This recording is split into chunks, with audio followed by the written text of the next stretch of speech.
Hello, the internet, and welcome to episode 9 of Enter the Popverse. This is a very special pre-recorded episode with me, your host and Popverse video producer, Ashley Victoria Robinson, trying to cover Star Wars Celebration. You may notice the costumes. We have some fun props today because everyone on Team Popverse and everyone on Team Read Pop is in London right now. If this is your first time at the show, I welcome you to enter the Popverse, which is a virtual realm created by Read Pop. We are right now this weekend, April 7th to 10th in London at the Excel Center, celebrating all things Star Wars with all of our Muppety friends. Oh yeah, I came with friends today for you, my friends. We're not going to be talking all Star Wars all the time here on Into the Popverse, but I thought that would be a fun way to celebrate. I certainly can't do this on my own, so I am going to welcome back the unofficial co-host of Enter the Popverse to talk about what exactly is Star Wars Celebration. Please join me in giving a rousing internet welcome to Graeme McMillan. Graeme, welcome back to Enter the Popverse. Hello there. Also, your costume is amazing. And the little salacious crumb makes me very happy. Okay, so first of all, this is an Elhofer design piece. So shout out to them. They made some of my favorite Padme-inspired clothes because Padme doesn't get enough love. Two, I don't like Salacious B. Crumb, but somebody I live with thinks that it's funny that I might. So we have, this is, I believe, it's not a Beanie Baby, but it's like a Beanie Baby knockoff. So he's full of beans. I love Salacious B. Crumb. And I also love that he has a B in there. Salacious B. I didn't know he's Salacious B. Crumb. Salacious B. Crumb. He is Esquire Lord Adjunct of What does the B stand for? I'm gonna Brian. say Brian with a Y. I thought that as well. This is why we get on. Exactly. According to the briefest of internet searches, it does not stand for anything. So I'm gonna Brian, say it's officially Brian. We've decided. I'm gonna say we're right. Graeme, I wanted to bring you on because we've talked a lot on Enter the Popverse about comic conventions, how to get the most out of that experience, what is unique about a pop culture convention, and within that microcosm, Star Wars Celebration is a weird and unique beast unto themselves. I'm also assuming that any of our nice friends watching are not attending Star Wars Celebration. So I would like to think that they would be there as opposed to here.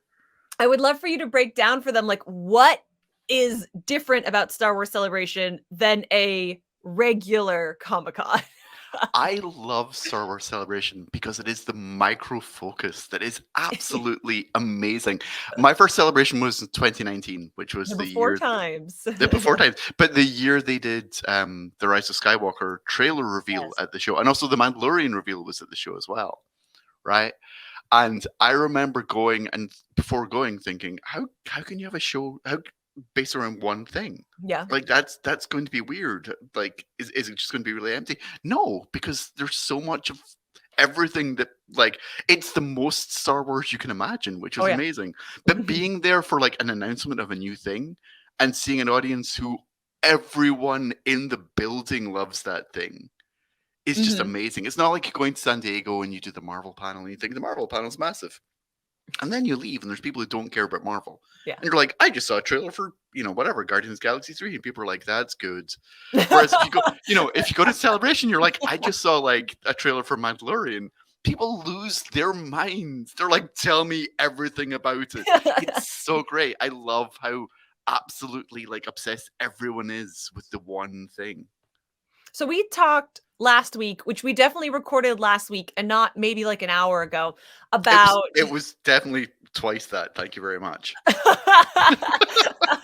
What is time? Who could say? We're jet lagged. We talked about our conspiracy theories that there are going to be some big announcements and what those types of things might be. So because today is definitely a week later, I would love to know, what are you anticipating coming out of Star Wars Celebration this weekend? What's really funny is we're recording this early, obviously. Yeah. This will air after the Friday morning panel of Celebration. The Friday morning panel at Celebration is the Lucasfilm Studios Showcase. It is, without a doubt, the one where all the news is going to come from. 100%. I'm fairly confident about what that is, and I don't know if I want to say it. We can do it broadly. Like, do we think we're getting more television? Do we think we're like touching back into movies? Or there's going to be comics? I think we're getting a film reveal. Yeah, I think we're getting a title and a date, and maybe some sort of plot synopsis. Mm-hmm. I think we're almost certainly going to get a television show reveal. Do you think we're going to get... That might just be like, a new season of something that we already know about? Because there's a bunch of Star Wars TV shows already, That's true. I was going to say last year, it's so funny. Last year was my first Star Wars celebration. It was also my first show with Reed Pop as a member of Popverse. Mm-hmm. Graeme was not officially on the team yet. No, I was. At that point, I was literally in discussions for the team. Yeah, so you were like the only person of our crew who wasn't there, right? So you missed out on all of us trundling into the big Anaheim. What is that room called? The big theater that they have there. I don't know. There's a word for it. There's a special name for it that I definitely don't know what it is. They trundled us all into there, and they stealth dropped Kenobi for us about 18 hours early. Do you think there's any chance that we are getting a stealth drop of Ahsoka, which isn't supposed to come out till later this year? Or I 100% think we're going to see the first Ahsoka episode at some point during the weekend. Interesting, because also I believe that's the same week as the Mando finale, which would be like a much less satisfying, because we all know that episode is coming out. Well, you say that, but you don't know what's going to happen in the Mando finale. That's true, but I just think it would be a bigger deal if it was Ahsoka, because there's a longer runway between when the screening would have to be and when that show premieres. They could always cheat and do both. Ooh, that's true. That's very interesting. Because I suspect, and I have literally no insider information. This is tinfoil hat conspiracy. Yeah, this is tinfoil hat stuff. I think the Mando finale might lead into the first episode of Ahsoka. Ooh, that's, you know what, Graeme? That's very smart. The other thing to consider is in streaming, shows can be whatever length they want, right? So when we saw the 2 Kenobi episodes last year, it was about an hour's worth of content versus like the Mandalorian finale could be 95 minutes long. Exactly. I don't think it is, but it could be. Well, the other thing that might happen is, and what happened at the 2019 celebration was they show footage that you don't see anywhere else. Yeah. So they did the Rise of Skywalker trailer there, and that was streamed internationally. It was streamed online. And then I think they did the Mandalorian trailer. I might be wrong, but then they were like, okay, no one else sees this. Here's a couple of scenes from Mando episode 1. And I wouldn't be surprised if something like that happens as well. There's a bunch of shows coming up that are some distance away, but we know are coming. The Acolyte is one of them, which I'm very excited about. It's the creator of Russian Doll doing Star Wars. That sounds great, right? But also Skeleton Crew has, I think, wrapped. So I wouldn't be surprised if they show us at least a sizzle reel from one of those shows as well. And no one else sees that. I would definitely anticipate Skeleton Crew, because Skeleton Crew's also had like little teeny tiny drips and drabs of news come out, like about directors and people who are collaborating over the past couple weeks or so. So it feels like, again, if I'm putting my tinfoil conspiracy hat on, it's shaped like a Chinese takeout, like a swan. I would imagine that if those drips and drabs might have been intentionally placed to remind people that this show is coming out, we want to be excited about it. These cast members have joined, et cetera, et cetera. We also know that on Star Wars Day for May the 4th this year, the Young Jedi Adventures, the animated series, All Ages animated series, is dropping, and there were a couple shorts that were released. So I think there's a chance. I do think there's a chance we're going to see a lot of things. Yeah. But again, it almost doesn't matter what they share, because you're giving it to such an audience that is so eager for this, right? That you could. I remember in the 2019 one, they just said the title of Rise of Skywalker, which no one had known up until that point. It was just like, I think it was Star Wars Episode 9. I think it was just what everyone called it. And just the title made people lose their minds. Yeah, exactly. And then I don't know if anyone remembers the trailer for it, but the first trailer for it ends with the voice of the Emperor. And again, the reaction in the room to that particular moment was just, this amazing, shared religious experience for people. And so that's what I'm looking forward to the show. I'm looking forward to seeing, because I like Star Wars, Mhm. but I don't like Star Wars with the intensity of the people who are going to the show. Yes. You know what I mean? I like the films, I like the shows. Mhm. When I was a kid, I had the toys, I like the comics, all of that stuff. But there are people who genuinely, holy, this is everything for them. Yeah. And it's such a genuine joy to see those people experience something for the first time, because you just it's just utter bliss. Even if that's the other thing is, even if they don't like it, it's still amazing for them. Do you know what I mean? Yes. Yes, yes, I know exactly what you mean. Marvel fans are very similar in that, like, MCU fans Yeah, yeah, are yeah. very similar in that way, Where owned by where the it's same parent company. I can't remember I can't remember if I've told you this. I also don't know if I told you this on the show before. But I saw Ant-Man 3 with an opening night audience, which is the best way to see any more of the Marvel Mhm. movies. And they cheered the logo. And Yeah, that was when you're like, I'm with the right people to see this film. yeah, Like, yeah. if there's no friendlier crowd than this. Okay, Graham, my last question to you about Star Wars Celebration, where you and I are right now, is there anything that you are looking forward to as a fan? Like, something that I really like to do is to try and find, there's always a booth that has old fanzines or like Mhm. fan mail letters, and I love collecting that stuff from like the 80s and the 90s to see how a pre-internet fandom engaged with the same type of material. As someone who is not of this American country, but instead Yes. of the British country where we're going to be, I really want to try and find some old British Star Wars stuff. Yes. The stuff I genuinely grew up on. Mhm. If they have back issues of the old British Star Wars comic, the weekly one, yeah, I will admit being very tempted to get some of that stuff. Pretty much for the same reason you're talking about, though. I want to read those letters.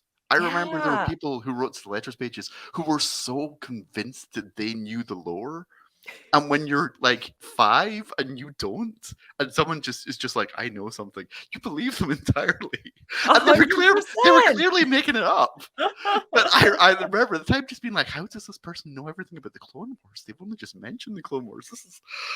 So I want to find all that stuff and revisit it and just be like, "This guy was making it up. This guy was just lying.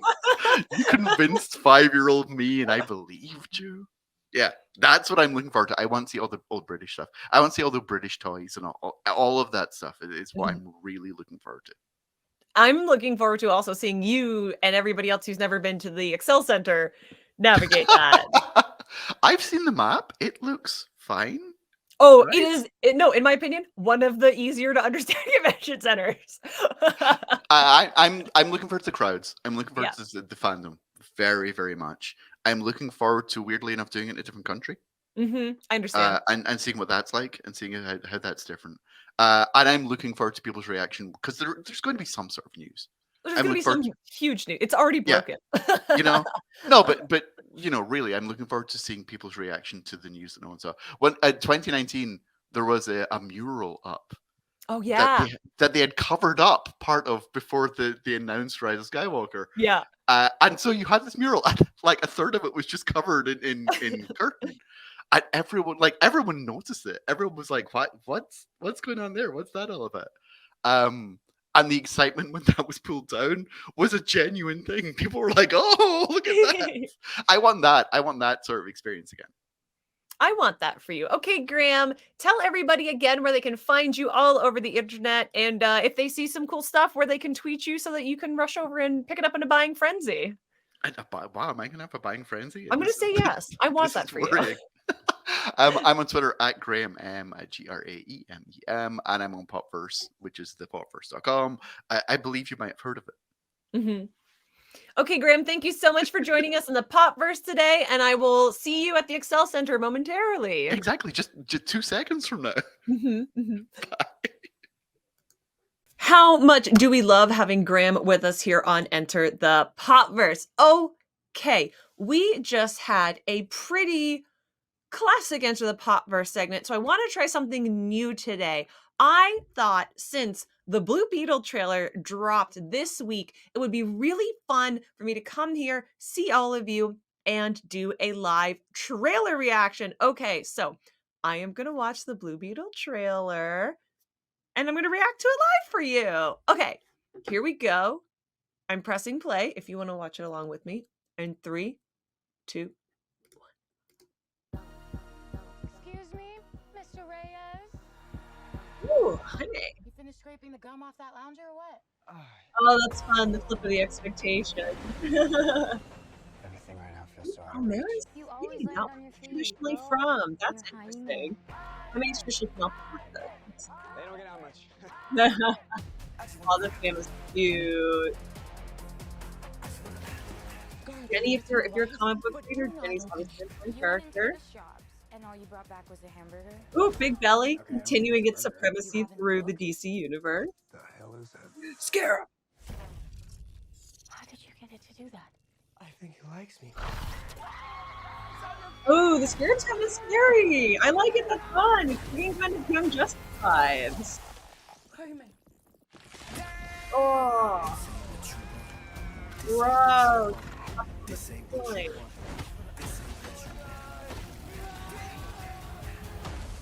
The undersuit is a little venom, I think. It's covering his face. Host acquired. Who said that? Okay, it's gonna be Look at that having.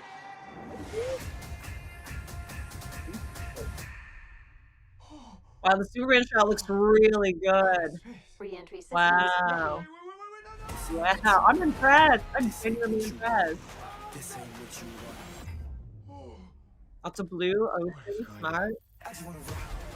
This one. It's called the Scarab. It's some kind of world-destroying weapon.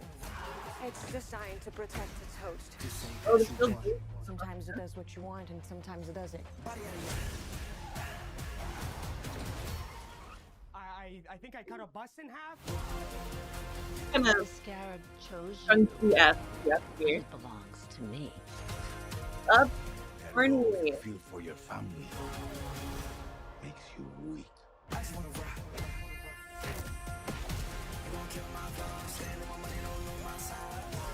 The universe has sent you a gift, and you have to figure out what you're gonna do with it. Whoa!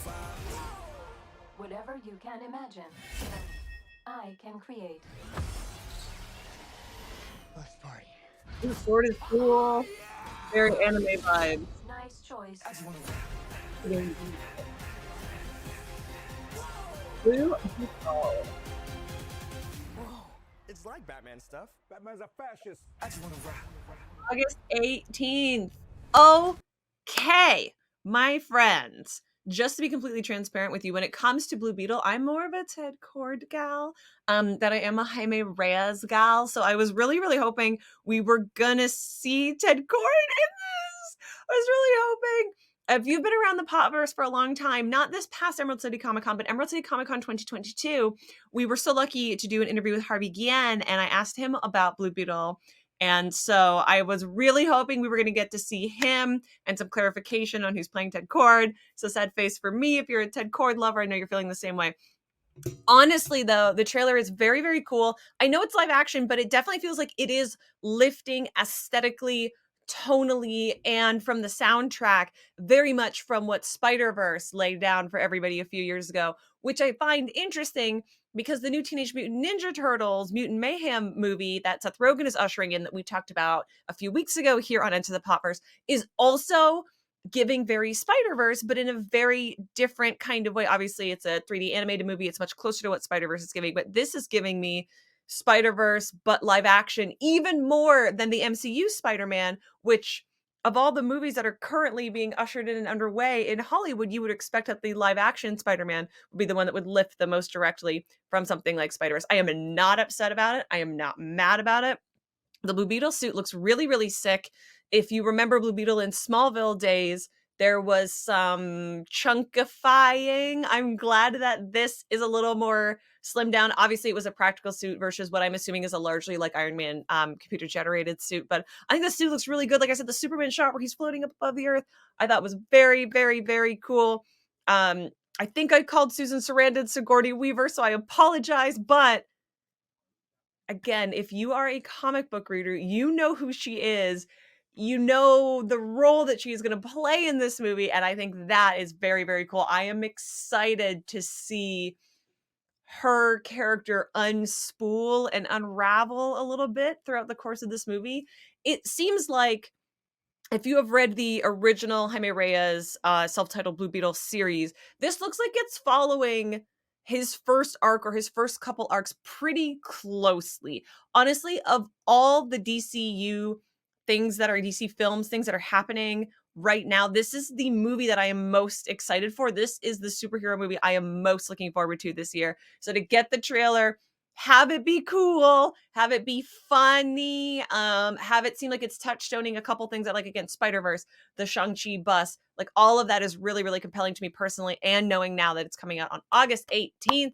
Woo, friends! I am so excited to see all things Blue Beetle. Of course, as we get closer to Blue Beetle, as we get more reveals, when it comes time for the review, we will have all kinds of information at thepopverse.com all summer long, so be sure that you are checking us out if you are a Blue Beetle fan, if you are a Jaime Reyes fan, and you are looking forward to seeing. Also, if you're like me and you're like, are we gonna see Booster Gold? Probably not, because he's getting his own TV show, but that was something that I was really hoping for. We are gonna have a super, super happy time Blue Beetle party over on thepopverse.com.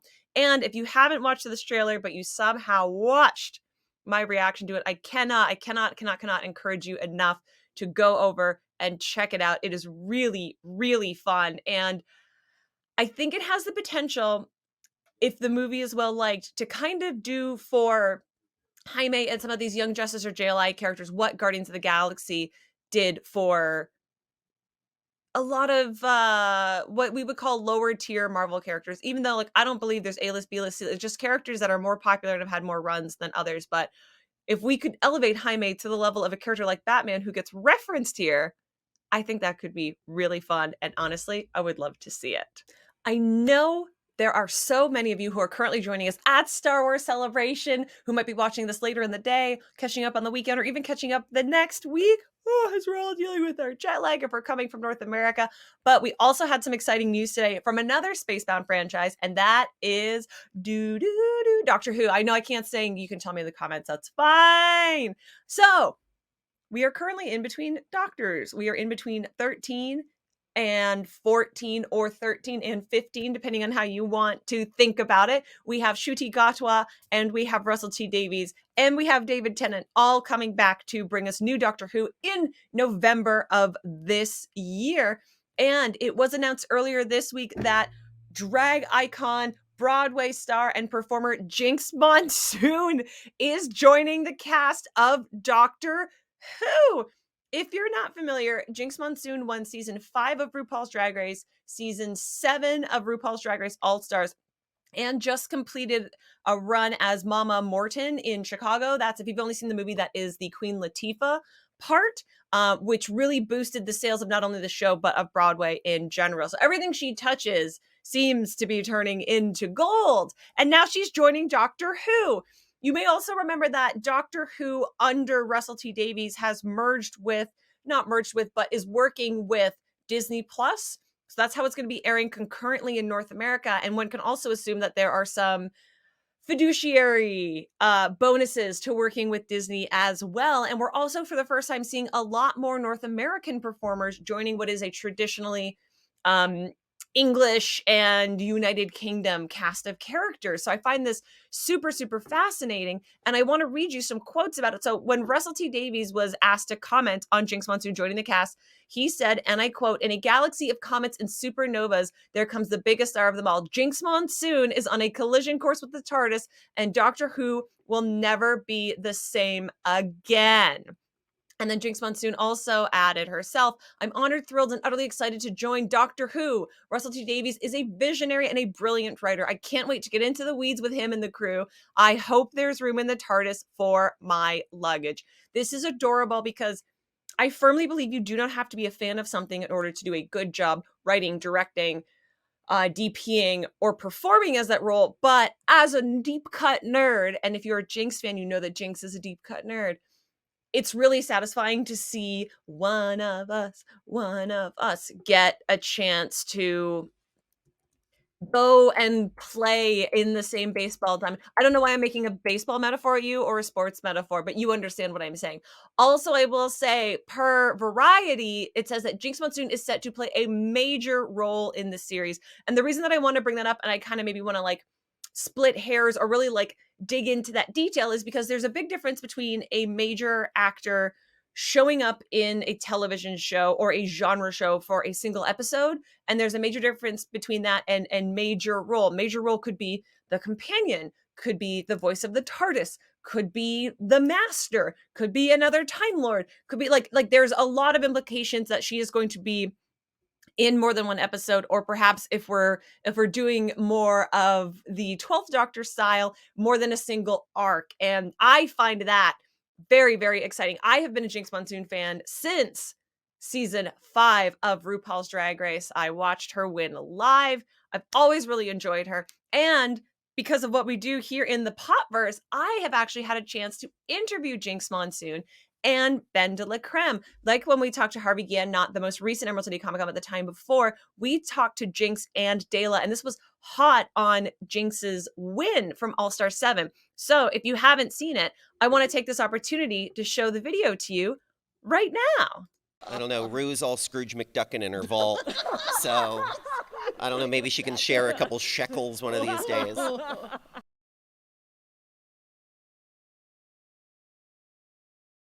Hi, this is Ashley Victoria Robinson coming to you live from the Popverse here at Emerald City Comic Con, and I'm here with two legends, two dolls, two of the greatest actors to ever come out of a drag franchise, Jinkx Monsoon and BenDeLaCreme. Welcome! Well, thank you. We're so happy to be here. Oh, you're a firecracker, Ashley. That just came out of nowhere. Well, I'm an Aries, but you're the redhead. Oh. I get along very well with fire signs. This is going to go well. It's going to go really well. So I was asking you earlier, but I would love for you to tell everyone, this is your first Emerald City Comic Con. How has it been? It's been amazing so far. Yeah, we've done a lot of drag cons, but this is our first time at a Comic Con, and everybody's been so welcoming, and the energy's so great. It's very fun. Plus, we're next to Harvey Guillen, and he's such a sweetheart. He keeps doing Betty Davis impressions at us. So you haven't, no one's chasing anybody down with a nice pic or anything like that? Not so far, no. We had a really lovely lunch with Elvira yesterday, and she didn't pull a knife on us or anything. Wow. She's the mistress of the dark, you know. She is known for that dagger, too, so I'm surprised that nothing came out. Apparently, you can't carry it on a plane. How have the fans been? I know we talked a little bit about that before, but how have they been coming up to you? How has the autographing been? Oh, it's amazing. It's been really, really lovely, actually. We've been having such wonderful conversations with people who remind us of ourselves when we were little comic book obsessed. I mean, for me, it was, it was all X-Men and video games. Yeah. But there's been we have so many lovely interactions with especially some of the younger fans who really sort of grew up with us, which makes you feel horribly old, but is the reality. It's our reality. And, and they just have such amazing things to say about the impression that we've made. And that's just a really wonderful thing to hear when suddenly you realize that you've aged very rapidly, but it's meant something to someone. I would say very well. I wouldn't say rapidly. I'd say very well. Thank you. Yeah, because it's like they're at the same age I was when I discovered drag queens, and the whole world opened up for me once I discovered drag queens, as you can imagine. It was drag queens and then the first wig from your grandma, right? Yeah. Nana was like a big supporter of the drag, and she was brutally honest when I didn't look good. That's a good grandma, though. But you both talked about your past geeky experiences, so I'd be remiss if I didn't ask, which actor or superhero do you think would look best in drag? Oh, I have been thinking that we should put Harvey in drag this weekend. Yes. I have to say that. But, which actor or superhero? That is a wide range. I don't want to restrict you. Oh, I don't know. I'd like to see all three Spider-Mans doing sort of like I'd like to do like a Supremes act with the multiverse of Spider-Mans. I think you could at least get Andrew Garfield. We're claiming it right here next year. the queens are putting Andrew Garfield in drag. Oh, let's put Manny Jacinto in drag. Oh, Yes. I just want an excuse to rub grease all I just want to over be in a his room with him. Yeah. Now, you are both Seattle queens. We are here in Emerald City Comic Con in the heart of Seattle. How has Seattle how has Seattle influenced who you are as performers today? Oh, in lots of ways, actually. We talk about this a lot.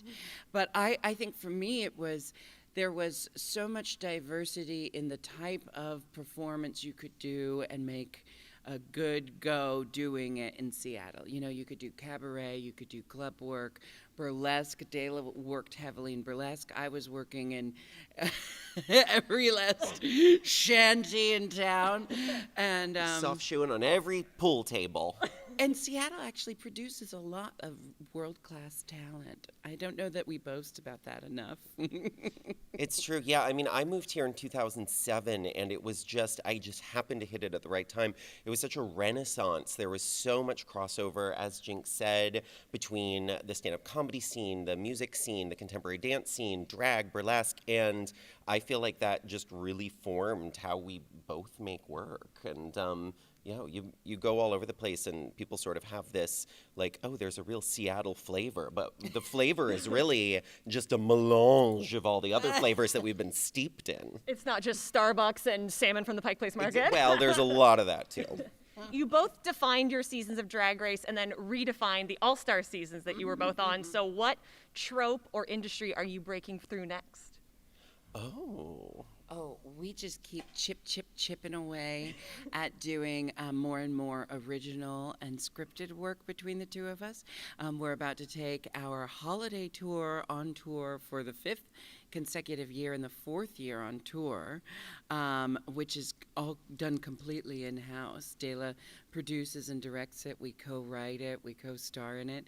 And that's kind of the philosophy with which we're operating right now is we want to be the ones creating the work that we want to see in the world, and it's an exciting place to be together. It is, and we've already broken into film with our self-produced Jinkx and Dela holiday special, but I think next we have our sights set on a series. Ooh, I love that. Hulu, they already destroyed the ratings on the holiday special. Let's bring it back. Now, you did mention the Jinkx and Dela holiday special and the Christmas tour. A lot of Yuletide feelings from you. Any chance at a Halloween special or a Samhain special, perhaps? Well, I have been doing a show in Seattle for many years called Beware the Terror of Gaylord Manor, which is our haunted house Halloween film. We haven't gotten it back on its feet since COVID struck, but I'm definitely working on it, and I have big plans for the future of that show. So. And as two creatives who have really strong points of view and two characters with really strong points of view, what is your collaboration like? You talked a little bit about Dela handling some of the producing, but what is the day-to-day of working together like? She locks me in her basement, and I'm not allowed to leave until the script's written. And by about halfway through, I develop Stockholm Syndrome, and that gets us through the end of the tour. Okay, blink twice if you need help, and we'll send Harvey over. Okay, to be fair, she gets plenty of bread crusts. She's fine. So I would love also to know, what is your advice to aspiring creators? Because you have mastered, or mistressed probably more appropriately, a number of different mediums in various different roles. I would say follow your passions. Don't try to do, we have never done anything because it was cool to do. You know what I mean? We just we follow our whims. And I think that when folks try too hard to do what they perceive audiences wanting, it doesn't ring as true. I think what we do feels very genuine because of that. Yeah, do what's authentic to you. And also know thyself. If you've got certain strengths, but you're lacking in other areas, maybe team up with someone who possesses those strengths, so that you don't have to do the work that you're bad at. So then you get to shine at the work that you're good at, like being flawlessly talented at all times. And also, I would say, don't wait till you're ready. You're never going to be ready. Just do stuff. Just do it. You never feel like an adult. Newsflash, there's not a switch that clicks and all of a sudden you're like, oh, I'm an adult now. I'm going to get that 401k going. Wait, drag doesn't come with a 401k? Shockingly not. I don't know. Rue's all Scrooge McDuckin in her vault. So I don't know, maybe she can share a couple shekels one of these days. And here in the Popverse, we like to celebrate the best in TV, movies, and comics. So what are you both geeking out about right now that you're not working on? Oh. I've got to catch up on, this is just the Harvey Guillen appreciation post, but I've got to catch up on what we do in Shadows, because not only Harvey, but my friend Natasha Dimitrio's on that, and she's like, she's so beautiful. She's got so many wonderful shows. She's got a sketch show called Ellie and Natasha, or Natasha and Ellie. And then, anyway, I could go on and on about all the talented friends we've made in this journey. Well, and all of, a lot of the cast of Our Flag Means Death is here right now, which is an incredible show. And I actually just finished power watching the show by the same showrunner, which is there were only 2 seasons of People of Earth. But, oh my God, what a brilliantly written show. So I can't wait to see what comes next out of Our Flag Means Death because, brilliant writing. 2 shows with incredibly beautiful casts as well. Well, thank you so much for joining us today here in the Popverse. Jinkx and Dela, thank you for joining us here at your very first Emerald City Comic Con. Please let everybody watching at home know where they can support you, where they can come see you live, and where they can check out your holiday special. I'm at the Jinkx on Instagram, at Jinkx Monsoon everywhere else. And you can find out all the information about us on our respective websites, BenDeLaCreme.com, JinxMonsoon.com, and then you can go to Jinkx and Dela for all things holiday tour related. .com. It's JinxandDela.com if that wasn't I think clear. that was implied. JinxandDela.com. Could have been a .org. It could have been a .edu. No, we got that .com money, baby. .r, .fr, .il, all of them. Thank you again for joining us. Thank you so much for watching. I have been Ashley Victoria Robinson, and we will see you next time. One of the things that I love about that interview with Jinkx Monsoon and BenDeLaCreme so much is the incredible advice that they have to creatives of any discipline across multiple mediums. So if you're not familiar with Jinkx Monsoon, maybe you're not a Drag Race fan, maybe you didn't see Chicago when she was in the run on Broadway, I hope you can see some of the spark and the fun that she brings to all of her work. I am super excited personally to see her join the crew on the TARDIS and the world of Doctor Who. Friends, we have come to the end of this episode of Enter the Popverse. I want to remind you that you can find everything that you need to know from this episode and future episodes, every other episodes, at thepopverse.com, where you can also get yourself a Popverse membership so that you don't miss a single thing that we're getting up to. The website and the membership will also give you some of the best access to all of our coverage at Star Wars Celebration going on literally right now, right this very second as you're watching it, because the next place that you can find us is right now at Star Wars Celebration Europe. Thank you for joining us today in the Popverse, a virtual realm created by Reed Pop. And while you're here on the YouTube channel, why not click subscribe, click that little bell so you get notified each and every time we get up to something and you never miss a single video that we are putting out here for your enjoyment, to keep you up to date and up to snuff on all of the geeky things. I have been Ashley Victoria Robinson, your host and video producer here in the Popverse. Thank you so much for joining us. Have a wonderful day, and I will see you next time.